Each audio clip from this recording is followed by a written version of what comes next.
নমস্কার সকল ভক্তজনকে কামদা একাদশী ব্রত মাহাত্ম্য কথায় সকলকে স্বাগতম।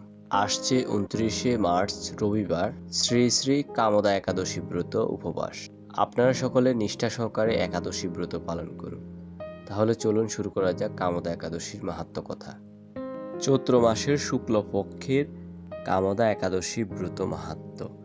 বরাহ পুরাণে বর্ণিত হয়েছে, মহারাজ যুধিষ্ঠির বললেন, হে বাসুদেব, আপনি কৃপা করে আমার কাছে চৈত্র মাসের শুক্লপক্ষের একাদশীর মহিমা কীর্তন করুন। শ্রীকৃষ্ণ তখন বললেন, হে মহারাজ, এই একাদশীর ব্রত সম্পর্কে এক বিচিত্র কাহিনী বর্ণনা করছি, আপনি এক মনে তা শ্রবণ করুন।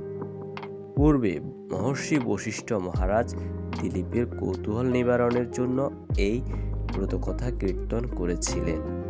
ঋষি বশিষ্ঠ বললেন, হে মহারাজ, চৈত্র মাসের শুক্লপক্ষের একাদশীর নাম কামদা। এই তিথি পাপ নাশক ও পূর্ণদায়িনী। পূর্বকালে মনোরম নাগপুরে স্বর্ণ নির্মিত গৃহে বিষধর নাগেরা বাস করত। তাদের রাজা ছিলেন পুণ্ডরিক। গন্ধর্ব, কিন্নর ও অপ্সরাদের দ্বারা তিনি সেবিত হতেন।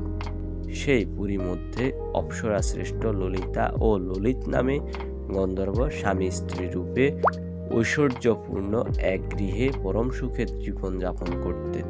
একদিন পুণ্ডরিকের রাজসভায় ললিত একা গান করছিল। এমন সময় ললিতার কথা তার মনে পড়ল। ফলে সঙ্গীতের স্বর, লয়, তাল মনের বিপর্যয় ঘটল। কর্কট নামে এক নাগ ললিতের মনোভাব বুঝতে পারল। গানের ছন্দভঙ্গের ব্যাপারটি সে পুণ্ডরিক রাজার কাছে জানাল। তা শুনে সর্পরাজ ক্রোধভরে কামাতুর ললিতকে, রে দুর্মতি, তুমি রাক্ষস হও বলে অভিশাপ দান করল। সঙ্গে সঙ্গে সেই ললিত ভয়ঙ্কর রাক্ষস মূর্তি ধারণ করল। তার হাত 10 যোজন বিস্তৃত, মুখ পর্বত গুহাতুল্য, চোখ দুটি প্রজ্বলিত আগুনের মতো, ঊর্ধ্বে 8 যোজন বিস্তৃত প্রকাণ্ড এক শরীর সে লাভ করল। ললিতের এরকম ভয়ঙ্কর রাক্ষস শরীর দেখে ললিতা মহা দুঃখে চিন্তায় ব্যাকুল হলেন। স্বেচ্ছাচারী রাক্ষস ললিত দুর্গম বনে ভ্রমণ করতে লাগল। ললিতা কিন্তু তার সঙ্গ ত্যাগ করল না। ললিত নির্দয়ভাবে মানুষ ভক্ষণ করত। এই পাপের ফলে তার মনে বিন্দুমাত্র শান্তি ছিল না। পতির সেই দুরাবস্থা দেখে ব্যথিত চিত্তে রোদন করতে করতে ললিতা গভীর বনে প্রবেশ করল। একদিন ললিতা বিন্দ পর্বতে উপস্থিত হল। সেখানে ঋষ্যশৃঙ্গ মুনি আশ্রম দর্শন করে মুনির কাছে হাজির হল। তার চরণে প্রণাম করে সেখানে দাঁড়িয়ে রইল। মুনিবর জিজ্ঞাসা করলেন, হে সুন্দরী, তুমি কে, কার কন্যা, কি কারণেই বা এই গভীর বনে এসেছ, তা সত্য করে বলো। তদুত্তরে ললিতা বলল, হে প্রভু, আমি বীরধন্যা গন্ধর্বের কন্যা। আমার নাম ললিতা। আমার পতির পিশাচত্ব দূর হয় এমন কোনো উপায় জানবার জন্য এখানে এসেছি। তখন ঋষি বললেন, চৈত্র মাসের শুক্লপক্ষের কামদা নামে যে একাদশী ব্রত আছে, তুমি সেই ব্রত যথাবিধি পালন করো। এই ব্রতের পুণ্যফল তোমার স্বামীকে অর্পণ করলে তৎক্ষণাৎ তার সমস্ত পাপ বিনষ্ট হবে। বশিষ্ঠ ঋষি বললেন, হে মহারাজ দিলীপ, মুনির কথা শুনে ললিতা আনন্দ সহকারে কামদা একাদশী পালন করল।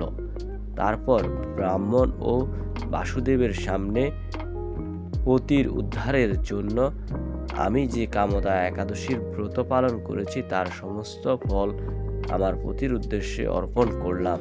এই পুণ্যের প্রভাবে তার পিশাচত্ব দূর হোক। এই কথা উচ্চারণ মাত্রই ললিত সাপমুক্ত হয়ে দিব্য দেহ প্রাপ্ত হল। পুনরায় গন্ধর্ব দেহ লাভ করে ললিতার সাথে সে মিলিত হল। হে মহারাজ দিলীপ, এই ব্রত যত্ন সহকারে সকলেরই পালন করা কর্তব্য।